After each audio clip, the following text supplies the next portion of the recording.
Je vais rester ici, ça vous dérange pas, je serai plus à l'aise. Du coup, pour compléter un petit peu, on a beaucoup parlé de couleurs, mais au-delà de la couleur, en tout cas dans le spectacle, la source aussi, le type de lumière qu'on va utiliser est très important. Là, on revoit un petit peu différents types de lumière. Le soleil qui émet sur l'ensemble du spectre, qui du coup qui est la lumière la plus riche. Une lampe à incandescence qui va beaucoup plus s'émettre sur le spectre infrarouge, qui sera beaucoup plus chaleureuse, qui va nous apporter d'autres types de textures. Une lampe à LED qui a ce pic en bleu et tous les rayonnements du phosphore sur le reste du spectre. Mais chaque source comme ça va nous permettre de jouer sur la matière, sur la texture, sur comment la même couleur, c'est-à-dire qu'on peut redonner la même couleur avec deux sources différentes et toutefois avoir une perception qui sera complètement différente. Ceci étant dit, moi j'utilise une lumière qui est très très particulière, qui est le laser. Le laser, contrairement à ce qu'on a vu là sur des spectres qui sont assez larges, le laser va émettre sur un spectre unique, il va émettre sur une seule longueur d'onde. Si j'ai un laser bleu, il sera sur un laser vert, il va être sur les 400 et quelques nanomètres. Je sais plus exactement mais il va être vraiment sur, c'est-à-dire si on reprend ici, le laser, je n'aurai à chaque fois qu'un seul pic extrêmement ciblé.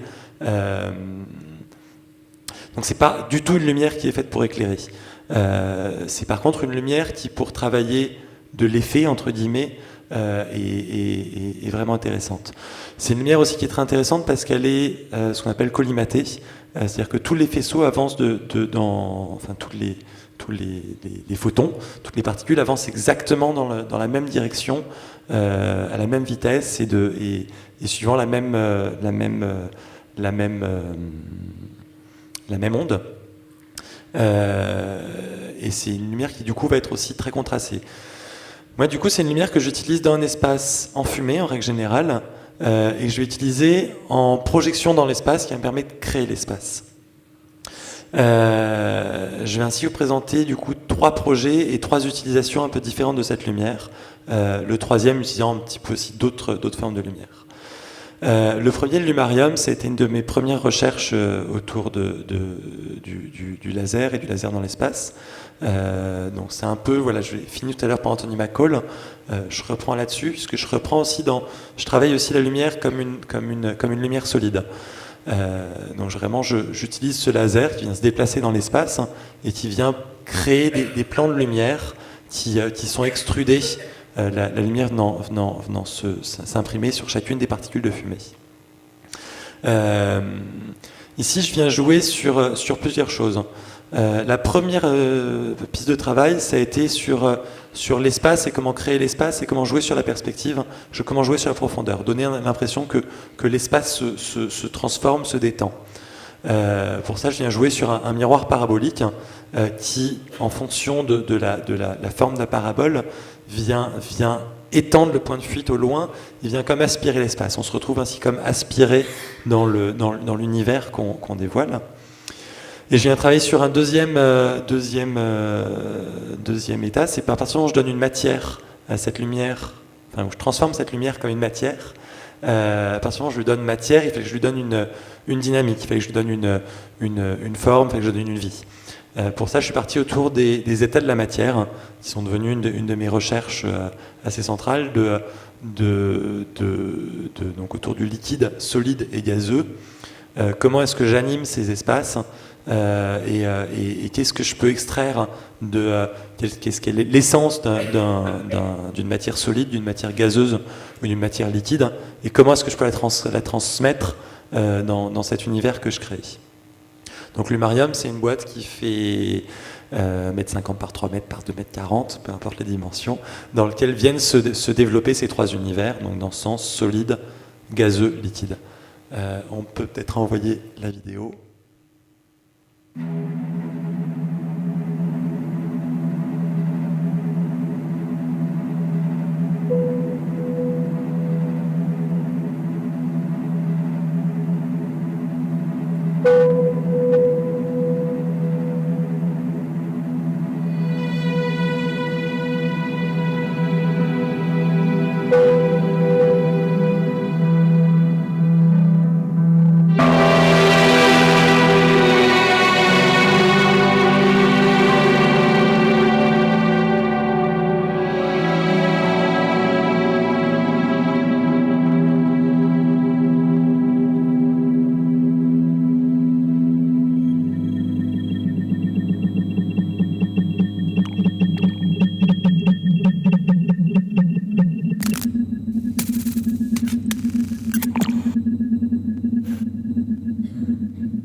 Ascension, ensuite Ascension, c'est une création dense, plus récente, où ce qui m'a intéressé ici, c'est tant toujours sur cette utilisation de la lumière dans l'espace, mais aussi comment la lumière et le laser peut transformer le corps et peut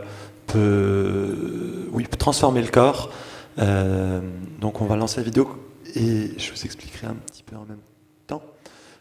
Donc ici on travaille autour la trame, alors sur la vidéo on va voir n'est pas respectée, enfin la trame est respectée mais pas la musique.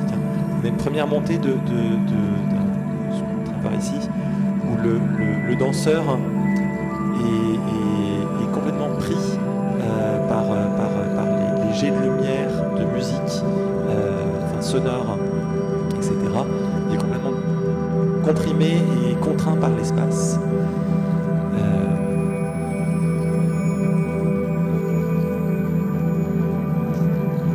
Qui va du coup monter jusqu'à exploser dans cet état d'ascension, qui est un état où il transcende le corps.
Par contre, reprendre le contrôle sur l'espace.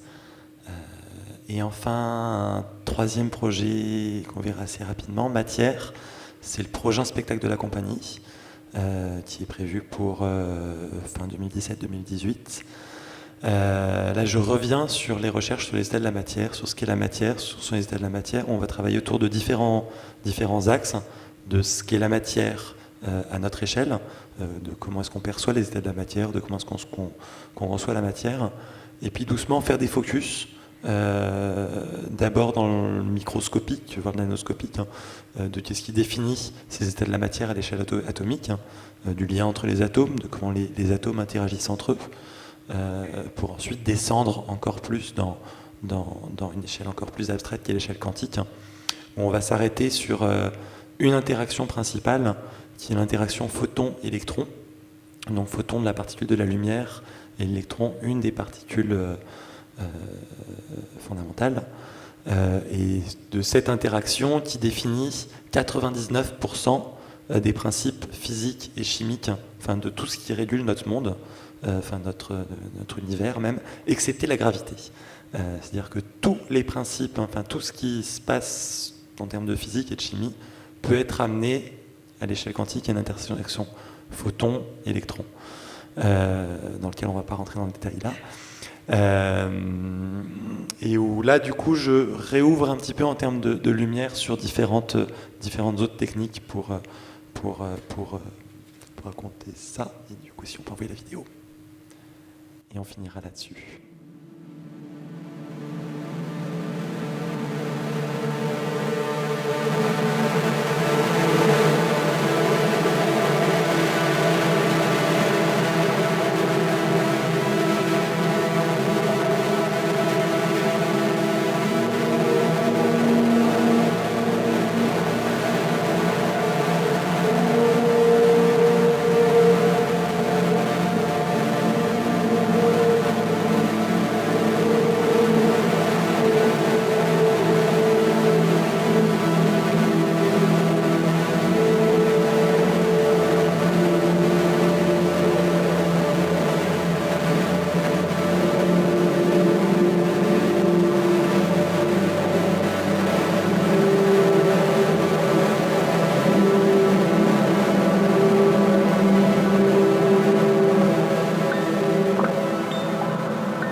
Il s'agit vraiment des premiers développements sur ce projet.